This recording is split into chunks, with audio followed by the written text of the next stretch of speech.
सुना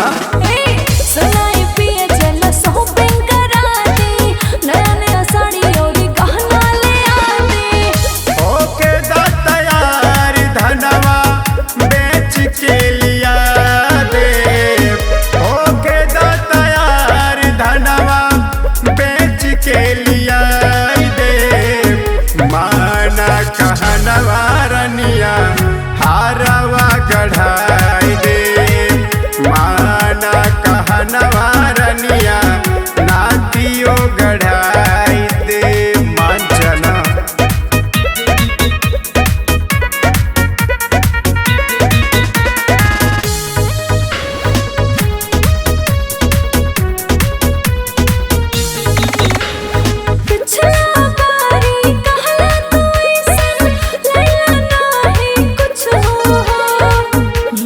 दिहनी नेट वाला साड़ी काहे बोलत हऊ झूठही हो। अच्छा तो झूठ बोलत है। 5 लाख के साड़ी पिछले बार दे रहे हो।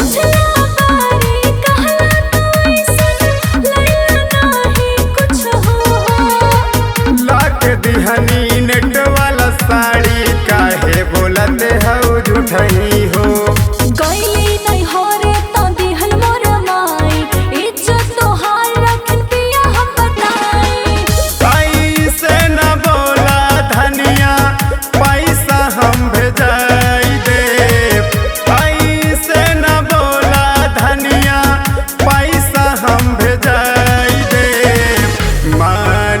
कहनवा रनिया नातियो गढ़ाई दे माना कहनवा रनिया हारवा गढ़ाई दे मांचा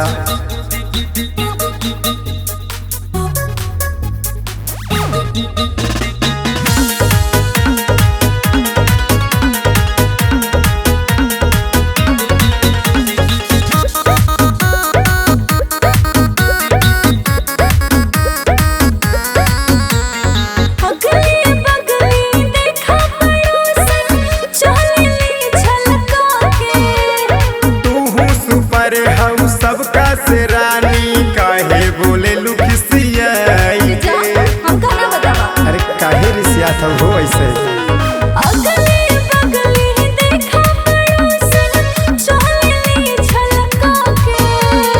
तू सुपर हऊ सबका से रानी काहे बोले लुखिसियाई के महेंद्र मनोज लावे नया नया चीज हो हाथे से खियावे खाना खाला न प्लीज हो। पावन मिश्र से कही के पिज्जा हम मंगाई दे पावन मिश्र से कही के पिज्जा हम मंगाई दे माना कहनवा धनिया नातियो गढ़ाई दे माना कहनवा रनिया हारवा लियाई दे मांचना भुलाई देव सब।